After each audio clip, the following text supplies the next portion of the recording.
On a wet Tuesday in March of 2021, in a cinderblock loan office on the edge of Callaway County, a man named Dale Pruitt slid a folder across his desk and told a widow she should sell while there was still something left to sell.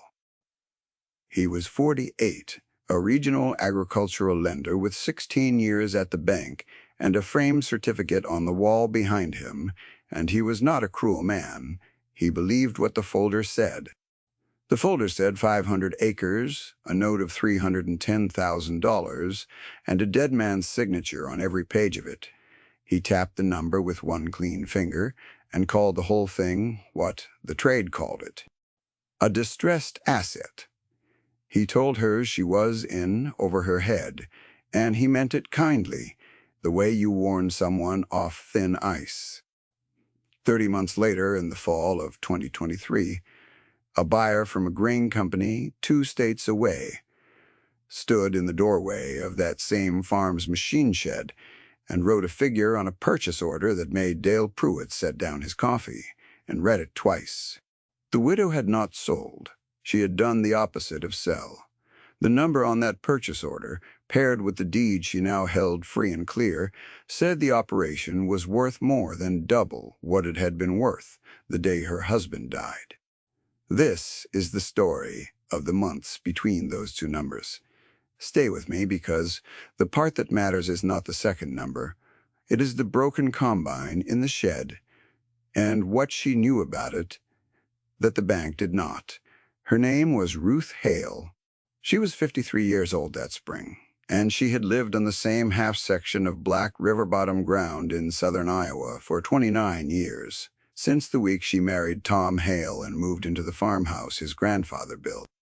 People in Callaway County knew Ruth for 2 things. She kept her own counsel, and she could fix anything with a motor in it. The second was the one nobody took seriously, because in that county, a woman who could rebuild a transmission was a curiosity, not a farmer. The farmer had been Tom. Tom did the planting and the marketing and the talking.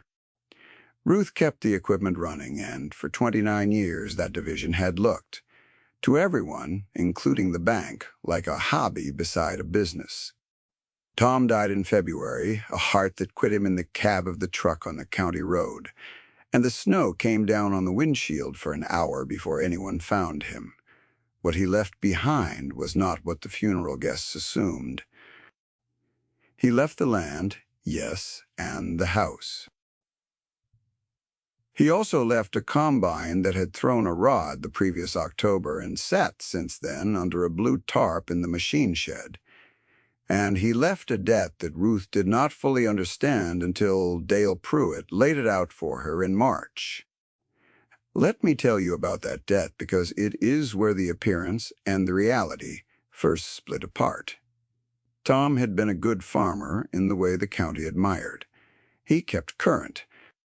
He had traded up to a newer planter in 2019 and financed a grain dryer in 2020, and the combine, the one now broken, had been bought used but eager. On a short note, the spring before he passed, he farmed the way the extension meetings told him to farm.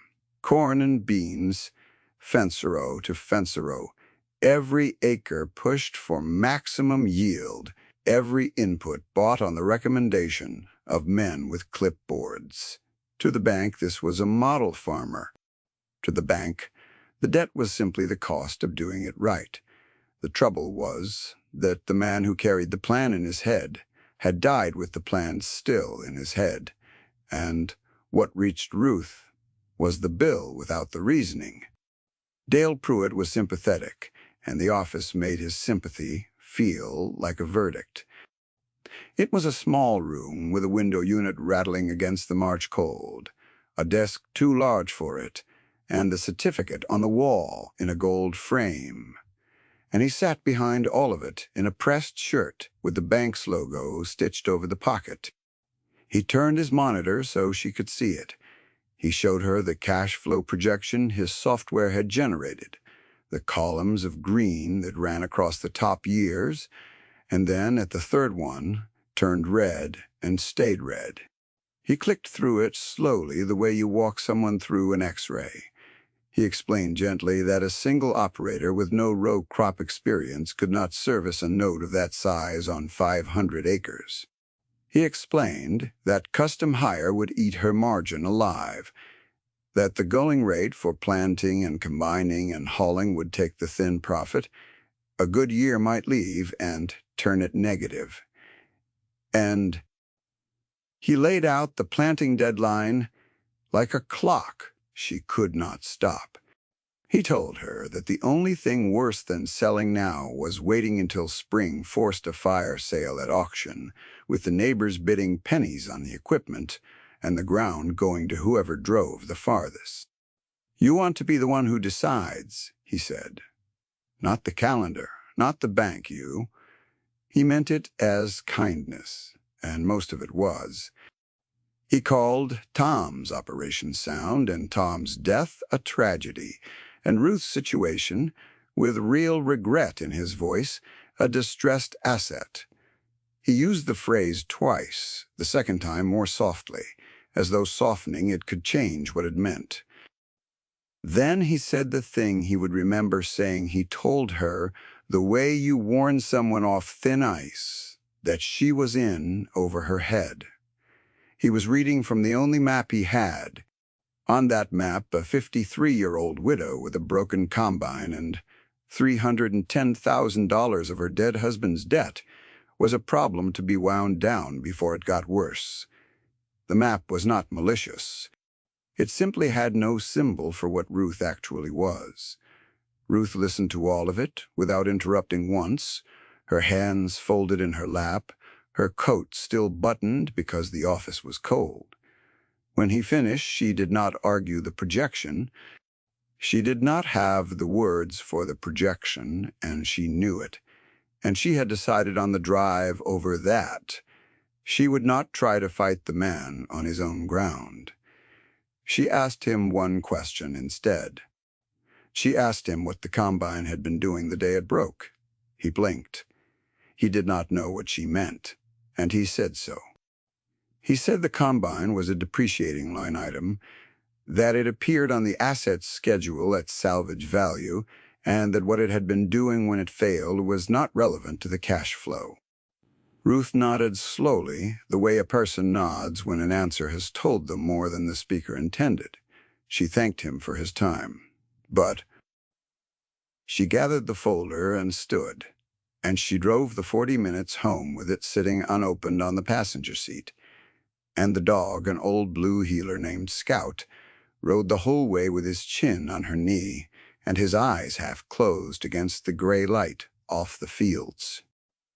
Here is what Ruth knew that the folder did not. She had been under that combine in October. She had been the one to drain the oil and find the metal in it, and she knew exactly why the rod had let go, and it was not age, and it was not bad luck. It was a bearing that had been installed wrong at the dealership during a service the previous summer, torqued past spec by a hurried tech, and it had been chewing itself quietly to death for 15 months while Tom ran the machine hard across every acre the extension agent told him to plant. The combine was not junk. The combine had a $400 part in the wrong place. Ruth had known that since October and had been waiting for Tom to find the money for the rebuild.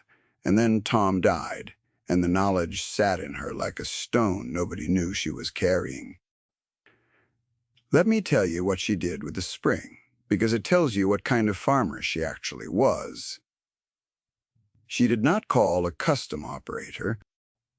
She went out to the shed the morning after the bank, pulled the blue tarp off the combine and folded it once and set it on the workbench because Tom had bought that tarp and she was not ready to throw away anything he had bought.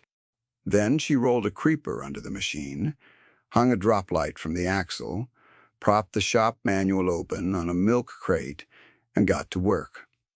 Scout slept on a feed sack beside her, with one ear turning toward every sound.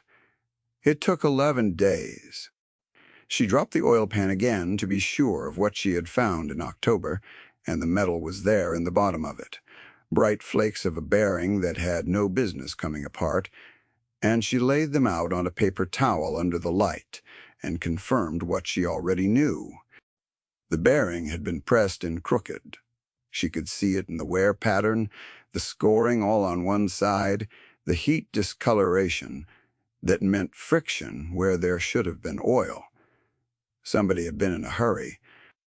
She machined the journal true on a lathe she had owned for 20 years and kept oiled in the corner of the shed, taking it down in passes so light they came off as dust, checking it with a micrometer between each one.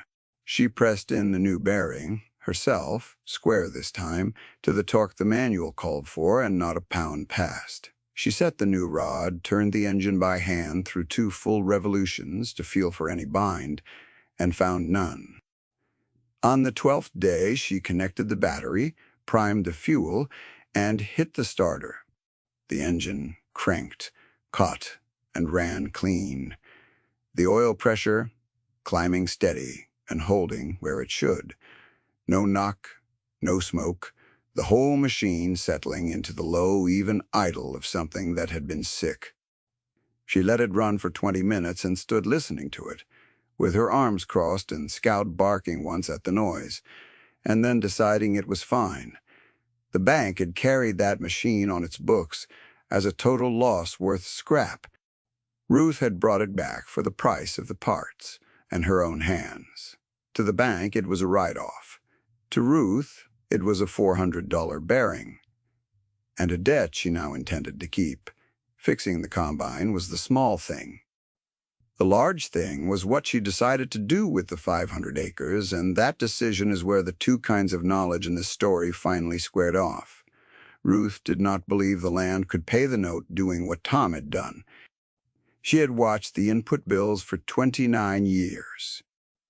She had seen the seed cost climb and the fertilizer cost climb and the chemical cost climb year after year, while the price of corn did whatever it pleased, and she had watched Tom run faster and faster on a treadmill the extension agents kept tilting.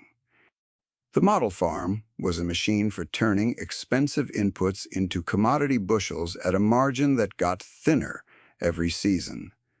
Tom had not been failing. Tom had been doing everything right, and right was a slow leak. So Ruth did the thing the county would call foolish. She took 200 of the 500 acres out of corn and beans entirely. Let me tell you about what she put there instead, because this is the mechanism, and a story like this lives or dies on the mechanism.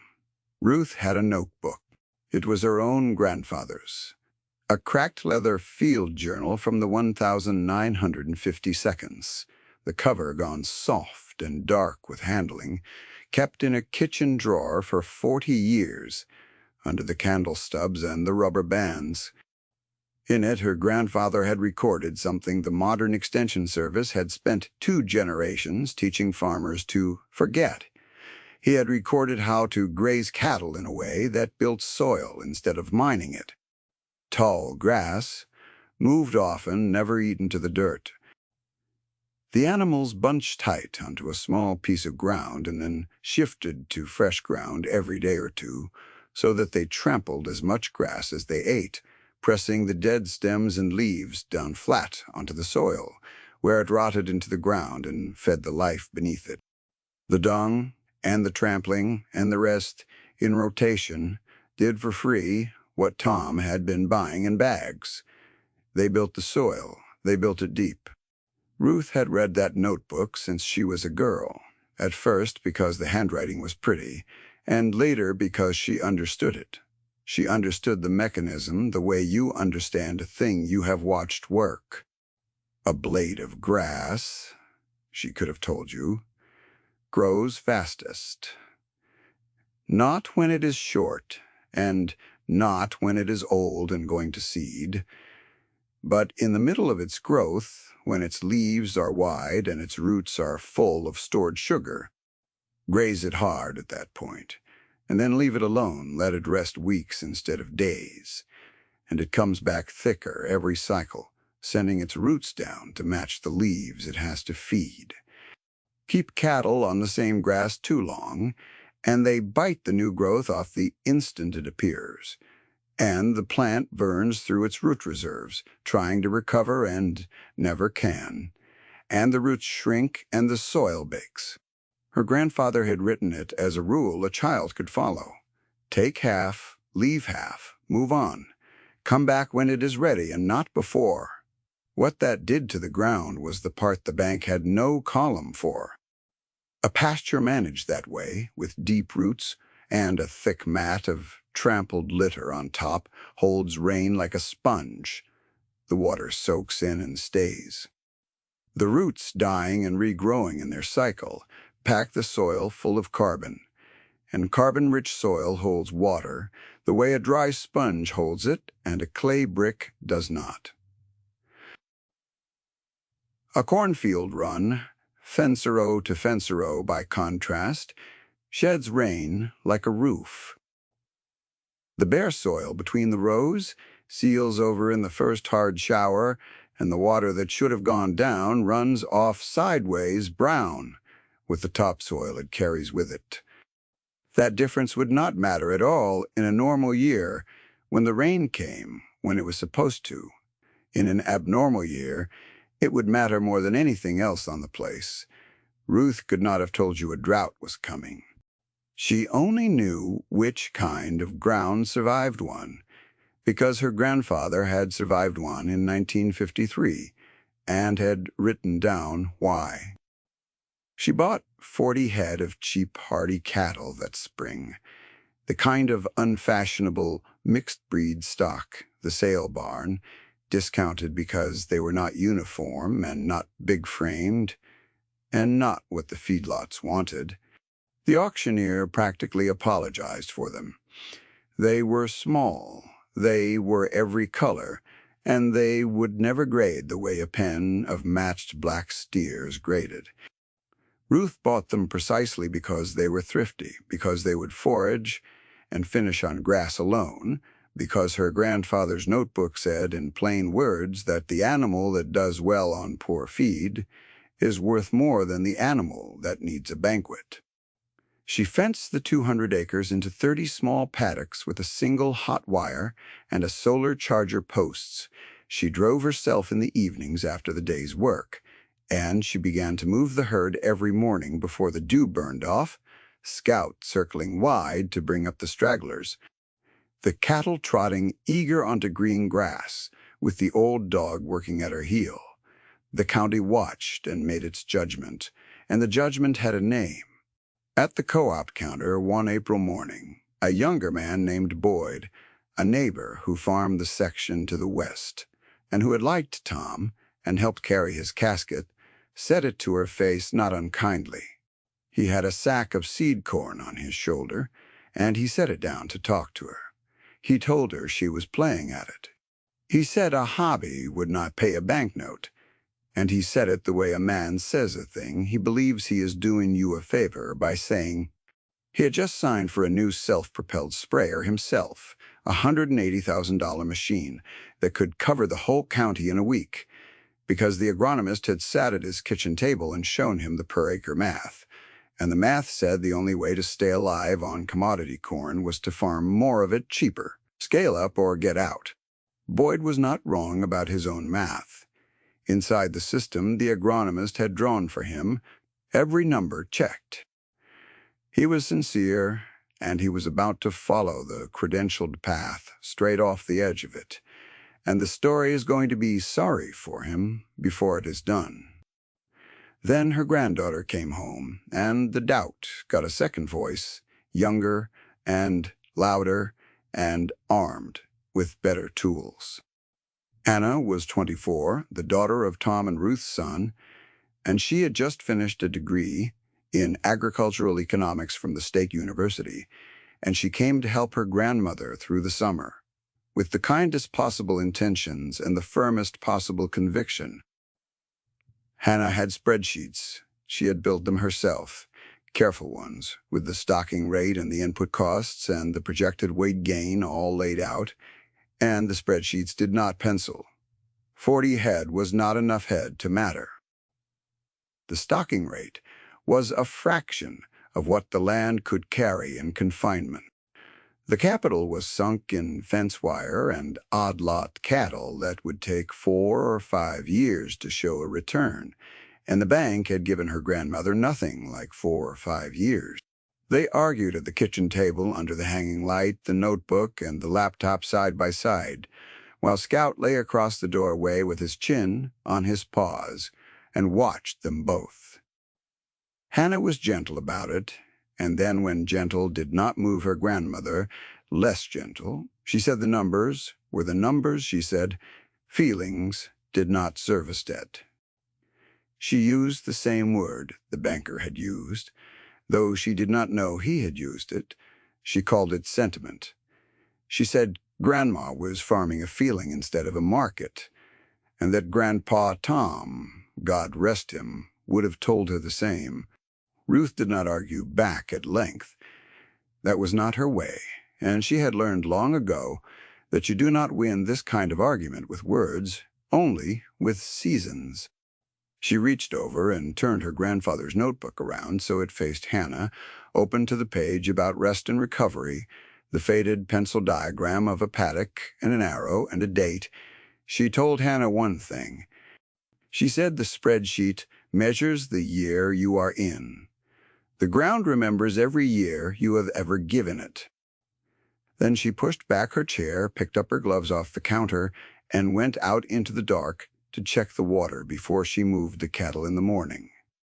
I want to be fair to Hannah here, the way the story has to be fair to everyone who carries the confident kind of knowledge, because Hannah was not foolish. She was right about everything her tools could see. Her tools could see the stocking rate and the cash flow, and the 4 years of patience the bank did not have. What her tools could not see was the thing her great-great-grandfather had written down in 1953, which was that this kind of ground, managed this way, does not pay you back in the year you are in. It pays you back in the year that breaks everyone else. That year came in 2022. Let me tell you what happened next, 'cause it came on slowly, the way real catastrophes do. In weather reports nobody wanted to read out loud. The spring of 2022 was dry. Not alarming at first, just a planting season, with the topsoil a little dustier than it should have been, the creeks a little low. Boyd planted his corn fence row to fence row and ran his new sprayer across all of it, confident, financed on the agronomist's plan. Ruth turned her cattle out onto pastures that had already, in 1 year of rest and rotation, grown thicker and deeper rooted than they had been when Tom was alive.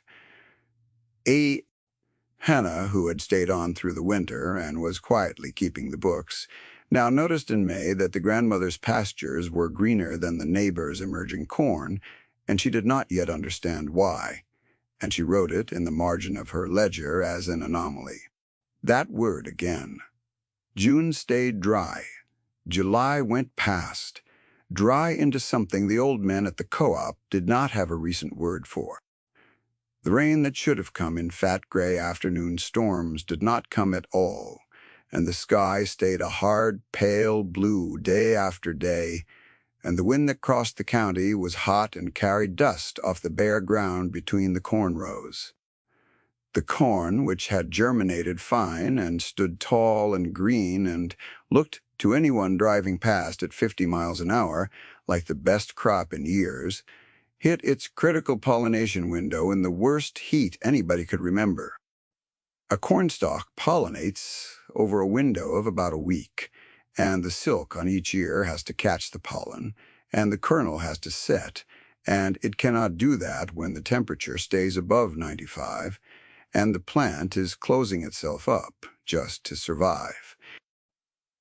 Across Callaway County, the kernels did not set. The fields were full of tall green corn with bare cobs inside the husks, ears that should have carried 800 kernels carrying 80, and the men who pulled back the husks to look stopped pulling them back after a while because they already knew. Boyd ran his new sprayer across all 180 acres of it, on schedule, on the agronomist's plan, because the plan did not have a setting for a crop that was already lost. Every pass cost him diesel and chemical and the time on a machine payment, and every pass was money he had borrowed against a yield that was dying in the field as he drove over it. Taz. He was a careful man doing carefully the exact thing that was ruining him. Ruth's ground did something different, and here the mechanism her grandfather wrote down quietly paid off the loop the story opened a year before. The deep roots and the spongy, carbon-rich soil that 1 year of rotation had already begun to build held the little rain that had fallen back in the spring, stored it down where the heat could not reach it. The tall, rested grass shaded its own soil and cut the evaporation. So the ground under the canopy stayed cool, while the bare ground across the fence, baked to a crust you could have struck a match on, the pastures slowed in the heat. The grass grew less, yet a perennial grass with 6 and 8 feet of root behind it does not bet its whole life on one rain the way an annual seed in bare dirt does. It waits. It lives on what it has stored and what the soil has held, and it waits for the rain to come back, and it does not die. Ruth slowed her rotation to match, gave each paddock longer rest, moved the herd a little more often onto a little more ground, and her 40 head, the unfashionable, thrifty cattle nobody at the sale barn had wanted, kept their condition on grass alone, while the feedlot operators around the county watched their bought feed costs detonate and started selling animals early into a glutted falling market. The structural shock did the work that no argument could have done. It did Dale Pruitt's reckoning for him, and it did Boyd's. And it began very quietly to turn Hannah around. She was standing at the fence one evening in late July when she saw it on the bank side of the line. The section Ruth still farmed in corn out of obligation to the rotation. She was retiring. The crop was a write-off. On the pasture side, the cattle were grazing belly-deep in green, and the soil under them was cool and damp when Hannah knelt and pushed her fingers into it. She had her great-great-grandfather's notebook in her jacket pocket. She had started carrying it without quite admitting why. That evening she stopped calling it sentiment. Boyd did not make it through 2022 whole. I am not going to mock him for it, because the story will not. And because he did nothing the system did not tell him to do. He had borrowed against the crop, and the crop failed, and the new sprayer became a payment he could not cover, and that winter he came down the road to Ruth's place not to scoff this time, but to ask. He had heard the way a county hears things, that the Hale widow's cattle had wintered cheap, and her ground had held. He stood in the kitchen with his hat in his hand and asked Ruth how the grazing worked. To Boyd it had been a hobby. To Boyd, now, it was the only thing in the county that had not lost money in the worst year in 40, and he wanted to know how. Ruth made him coffee and got out the notebook. Let me tell you about the months that followed, because this is where the second number was built, slowly, the way the soil was built. The drought broke in the spring of 2023, and the difference between Ruth's ground and the conventional ground around it was no longer something you needed a soil probe to see. Her pastures came back explosive, the rested perennials launching out of soil that had been fed for 2 full seasons of rotation, while the neighboring corn ground, baked and bare through the dry year, crusted and washed, and needed more inputs than ever to limp back to average. Ruth had spent almost nothing through the drought, no feed bills to speak of, no failed crop to write off, low input cost, a herd in good condition that had bred back strong. The note that Dale Pruitt had called unservable. She had been quietly servicing the whole time, and then some. Because the grazing operation had a margin the commodity treadmill had not had in years. And then the qualified judge arrived, the way he does in these stories, the one person whose standard the county could not argue with. His name was Okafor, a senior buyer for a regional grass-fed beef program 2 states away, a man who bought on one criterion the feedlots did not measure, which was whether an animal had been finished on grass the way the program's customers demanded. He had heard about a herd in southern Iowa wintered entirely on pasture through the 2022 drought, finished without grain, and he drove out in the fall of 2023 to see it for himself. He walked Ruth's paddocks for 2 hours without saying much. He knelt and looked at the soil. He ran his hand along the back of one of the unfashionable thrifty steers and felt the finish on it, the marbling that grass alone on ground like that had laid down slow and even. He asked Ruth one question. He asked her how long the ground had been managed this way. She told him 2.5 years on the pasture and 70 on the principal, and she showed him the date on the first page of her grandfather's notebook. Okafor did not haggle. He made an offer on the entire grass-finished herd, year over year, at a price per pound that was not a commodity price at all, but a premium for a thing the program could not get anywhere else in the region.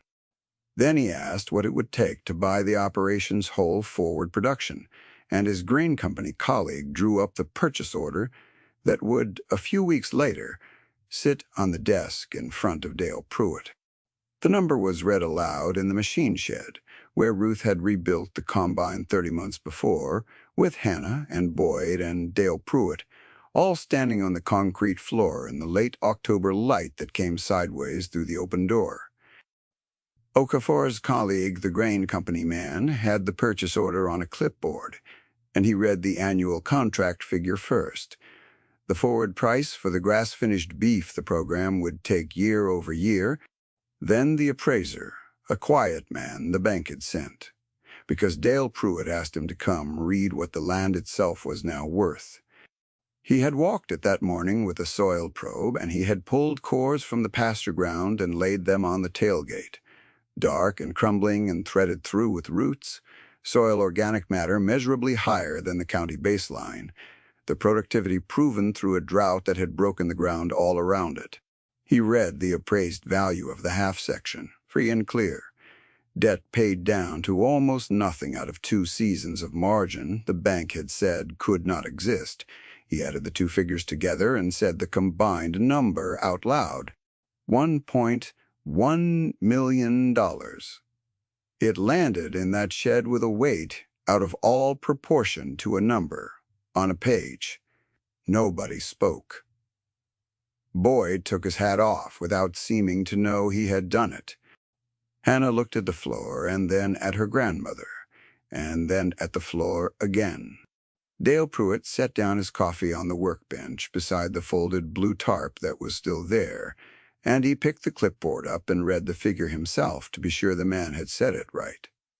He had told this woman to sell. He had told her, with real regret, that she was in over her head and that the kindest thing she could do was let the place go before it dragged her down. The figure on the clipboard said the place had been worth, the day he said that, less than half of what it was worth now, and that the difference was not luck and not a rising market, but something Ruth had built with 40 cheap cattle and a single wire. For a long moment, the only sound in the shed was the wind moving through the open door and a barn sparrow somewhere up in the rafters, and the old dog shifting his weight on the cool concrete with a sigh. Nobody filled the silence. Ruth did not fill it. She stood with one hand resting on the fender of the combine she had brought back from the dead, and she let the numbers sit in the air the way she let the grass rest in its paddocks. And she said nothing at all, because there was nothing she needed to say that the number had not already said better. Then Dale Pruitt did the thing the story asked of him, the thing that makes this a correction and not a humiliation. He did not bluster.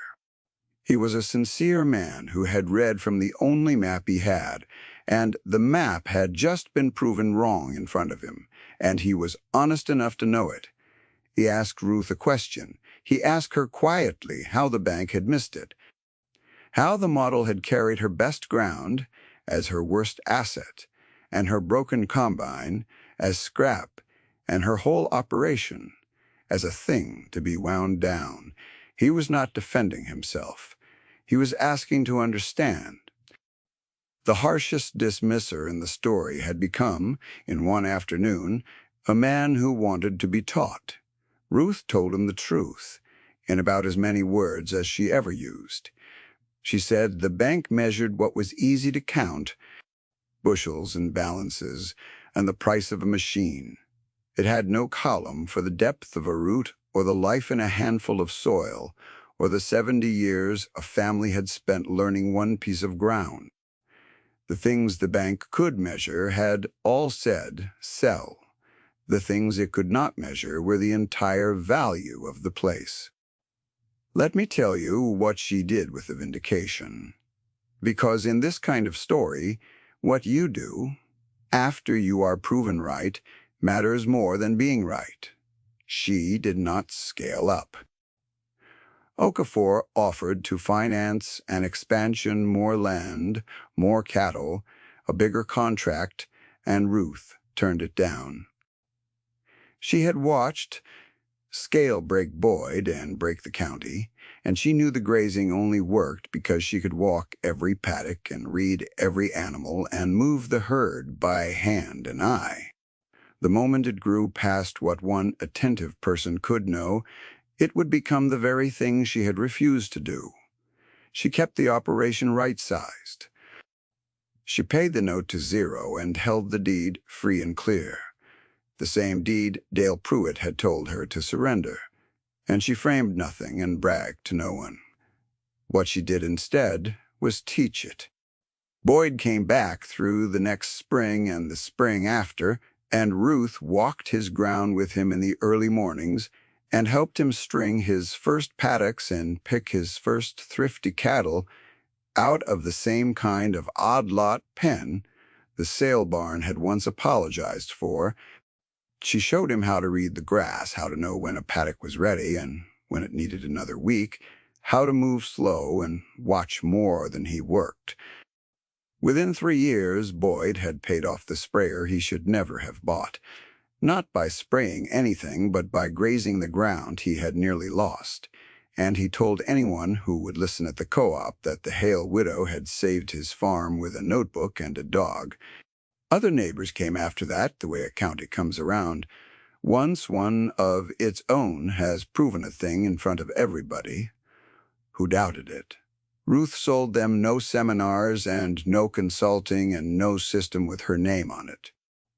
She sold them the same coffee and the same notebook, open on the same kitchen table, under the same hanging light. And she let the ground do the arguing it had always done, season by season, the only argument that had ever changed a single mind in that county. And Hannah stayed. The granddaughter with a degree in the spreadsheets who had come for one summer to talk her grandmother out of a mistake took over the books first, and then the paddocks, and then, slowly, over years, the whole of it. She kept her spreadsheets, and she was a better operator for them, because the numbers told her things her grandmother had only ever felt. She kept the notebook, too, and she came to understand that the two were not enemies and had never been. The spreadsheet told her where she stood today, this season, this market. The notebook told her how to still be standing in 50 years, when the markets and the spreadsheets had all turned over many times. She had her great-great-grandfather's field journal, copied and bound to spare the brittle 1953 pages any more handling, and then she began a new volume in the same plain hand, recording what the ground did and what the cattle did, and what the rain did and did not do. A chain of attention reaching back 70 years behind her, and forward into a century, she would not live to see the end of. Now let me tell you what this story is about, because it has been about one thing the whole time.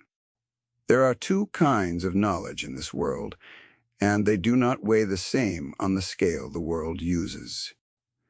There is the wide, fast, confident kind, the kind with a degree and a projection and a clean clipboard, the kind that can be taught in a semester and applied anywhere and scaled across 1,000 acres by a man who has never knelt in the dirt of any of them. That knowledge is real, and it is useful, and most years it is enough. And there is the other kind, the narrow, slow, patient kind, the kind that knows one piece of ground the way you know a face that took 70 years and 3 generations to gather, and cannot be hurried, and cannot be scaled, and cannot be written on a cash flow projection. Most years, the world pays the first kind and ignores the second. And then comes the year that is not most years. The drought, or the blight, or the crash, the structural reckoning that asks not how much you produced when conditions were perfect, but whether you built anything that lasts. In that year, the two kinds of knowledge change places, and the thing the bank called a distressed asset turns out to have been the only thing on the whole county that was not. What a system measures and what is truly valuable are two different things. The bank measured the debt and missed the soil. It measured the broken combine and missed the hands that could fix it. It measured a widow. Ruth Hale grazed that ground for another 11 years, until her knees gave out and Hannah took the herd. And the deed stayed in the family, and the soil kept getting deeper. The notebook sits in the kitchen drawer still. 2 volumes now in 2 hands, 70 years apart. And on the evening I am thinking of the one the whole story was reaching toward, Ruth stood at the fence in the last gold light with her hand on the top wire, and the cattle settling onto fresh grass in front of her, and the old blue heeler scout, gray in the muzzle now, lay down across her boots the way he had lain across the doorway the night the spreadsheet said she was wrong. What is rigid breaks? What is patient endures? The ground remembers.